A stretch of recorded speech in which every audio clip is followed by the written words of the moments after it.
it going? Welcome to today's live stream. Yes, we are live streaming today on this awesome Friday.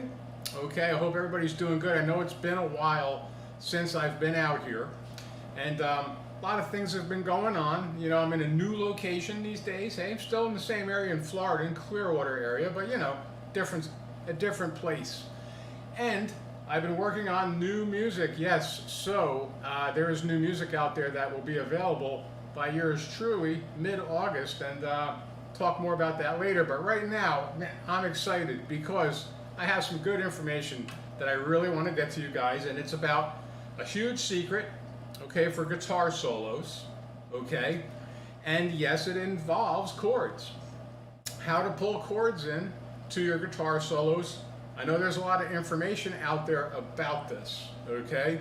And I've done some videos on this myself, but this is going to build upon the things that I've already shown you in my lessons on the subject of chords in your guitar solos.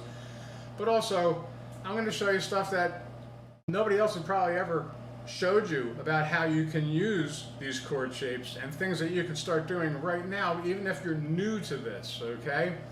So, here we go.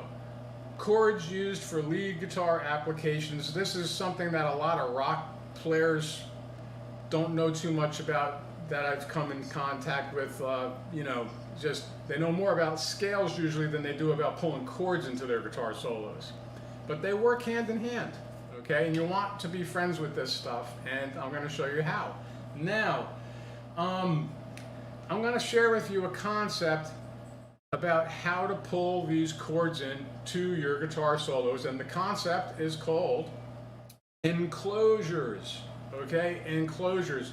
How you can enclose, okay, a chord tone, okay, to make it sound cool. Not just like your sounds like you're just, oh, you know, hey, like here's my chord tones, you know? No, that's a little bit kind of bland. Doesn't really say too much, right? But there is this cool concept that we can use called enclosures, which can be combined with chromatics. And if you're not hip with how to put chromatics into your chord use for guitar solos, you can check out my video on that, the chromatic chord connection. But check that out if you're not familiar with it after this lesson. Okay, now check this out. An enclosure is a way of kind of placing the chord tone, right, in the middle of some other notes that you select. Okay, now we're going to look at these two chords here. We're going to look at an A13 and a D9 chord, okay? And we're going to keep it to those two chords. So this A13 with a 7 and, you know, A7 add 13, and a D9 chord, which is just a D9 with a D7 chord with a 9 added to it. Okay, now the chord shapes that we're going to be using, I'm going to get down to the fretboard here where good things happen so you can see this really, really good. Okay, so let's do that. By the magic of today's technology, we are able to zoom in to where the guitar fretboard lives with amazing, fantastic clarity, okay? We're in the key of A, okay? So we're looking at this A13, which I'm playing with the root note on the low E. I put a bar, I use my thumb for that, by the way. And then I put a bar here on the D string, the G string, and the B string with my first finger, kind of like you're playing an A chord, right? But only it's up here at the 5th fret with the thumb on the root note here. That's optional, by the way. You don't have to play that. Take your second finger, right? Place it on the G string here at the 6th fret in front of the bar. And then you can take your pinky, right? And you place it right here on the 7th fret of the B string. And you have this chord. Some guys may play it this way, and if you're familiar with this, here's the bar chord version that you may have seen before. It's just an A7 bar chord at the 5th fret, right? Big first finger bar, second finger's on the G string at the 6th, and your third finger, you know, is here on the A string at the 7th, and you take your pinky and you throw it on the B string at the 7th, and you have the same thing. It's just got a few more notes in it. Okay, and then the D9 chord we're going to be using is this bread and butter shape right here. It's a bar on the 5th fret of the high E, the B, and the G string. Okay, I use my 3rd finger, and then I take the 1st finger and throw it here at the 4th fret of the D and hit the root note for this chord with the 2nd finger on the 5th fret of the A string, and we don't want to hear anything on this low E. So those are the chords we're using.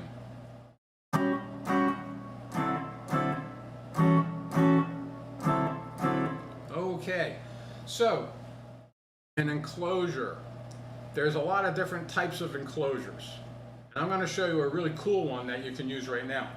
It's going to be a whole step above and a half step under, and then in the middle, you're landing on the chord tone. Okay, so it'll be easy to see off this D9 chord for sure. So look, check this out. Here's our D9 chord.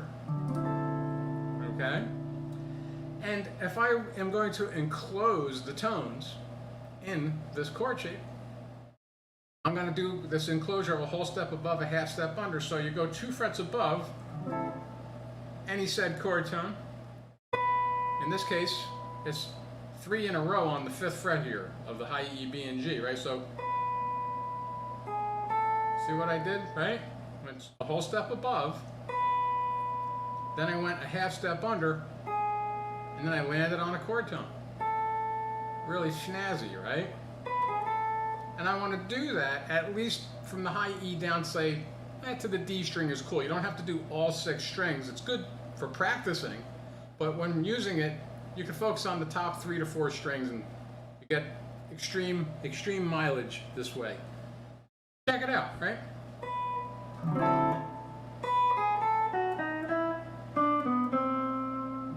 Right? That's an easy one to see it on because you have that bar right here at the 5th. There's the next tone, right? And there's your root. So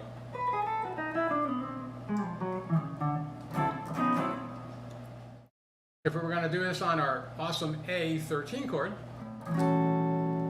okay, you're just looking at the same deal, but you need to go to where the tones are, so you need to see the shape, right?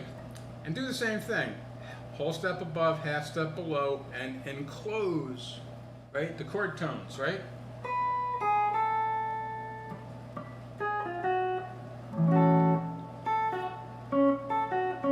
There's the 3 notes on the top 3 strings of this chord, which happen to be a major 3rd, a 6th, which is aka 13, and a root note, a 1 at the top. All right?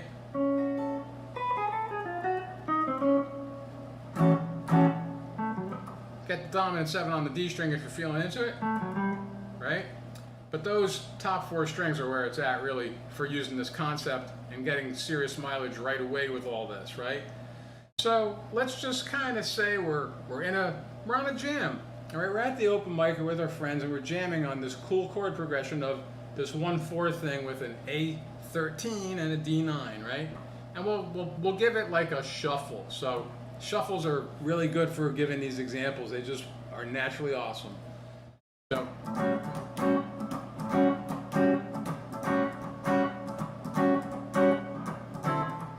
here's our shuffle, right? And we're just going between these 2 chords, right?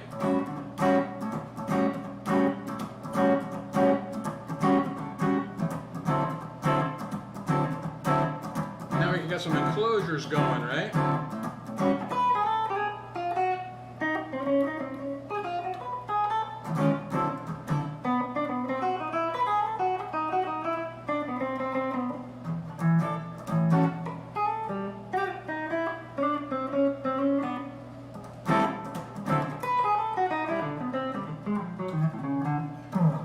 Okay, so that's how you can start to pull them in, but how do you practice this? Well, just be very, very predictable about it, really. Just see these chords. But the goal is to be able to start mixing this in with your pentatonic stuff. So now we have a wider view, so we're back to normal, but check it out, right? A lot of guys are just familiar with your scale.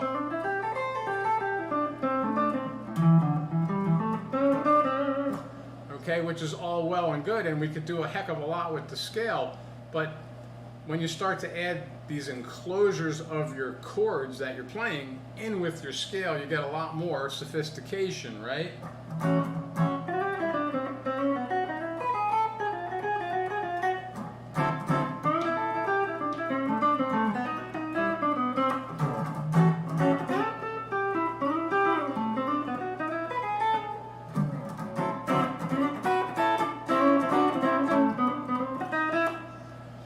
And so on. As you can kind of see, once you get used to this, pretty simple concept really. The sky really is the limit with where you can take this. And the best thing to do right now is to just simply start looking at chords that you know. You don't have to reinvent the wheel or anything with this. Just think of chord shapes that you are already familiar with, okay? Like a dominant 7, or just major and minor chords even. If that's all you know, that's okay, because you can still do this on major and minor chords. But the trick is being able to see your chord shape, right, on the guitar in real time, so that you can enclose the chord tones, okay? And that is a simple concept. It's that simple. It really is that simple. I can't stress how simple the concept is. And the results are magnanimous, okay? So this is how you can outline your changes, right, in a chord progression. Regardless of how few or how many chords there are, you can outline the chord sounds without even playing the chord, because you'll hear the tones, you know?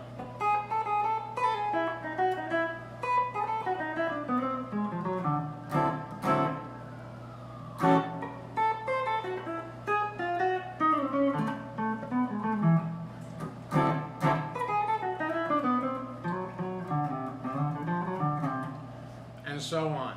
Okay, so that's basically it for today's awesome live stream lesson, okay? It's like a small amount of information that has a seriously huge bang for the buck, okay? So, announcements, like I said, you know, be sure to stay on the lookout for more live stream videos out here. I'm going to be coming out here more now, because I have some more time on my hands. It's been crazy, but I'm able to start live streaming again, and I'm happy to be back out here now with you right now on this lesson and many more in the future, okay? If you'd like to really be able to get further along with all of this information than you're able to do on a video, you know, YouTube live stream or a YouTube lesson, I am available for private instruction, and I do it here at my Clearwater studio here in person, and also out there on Zoom lessons, okay? So just contact me if you're interested and you really want to get there much faster than you could ever get there trying to do it only with YouTube lessons. There's information out here, but personalized guidance is something that a video just cannot give you, and that's what you get when you take private lessons with me. Lessons fit to what you're looking to do with your guitar playing, and that'll work really, really well and a lot faster than trying to do it yourself, that's for sure. Okay?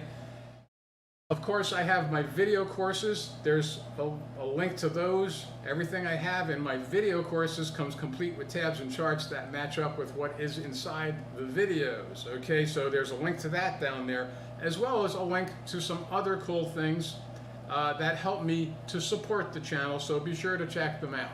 Okay? And of course, there is new music coming out, so stay tuned. You can follow me either at my website, there's a link down there for my official site, as well as Facebook. So check me out. And of course, if you dig this kind of content, okay, like, share, and subscribe. Okay, subscribe to the channel. I look forward to seeing you again. And in the meantime, stay awesome and enjoy playing your guitar. Rock and roll.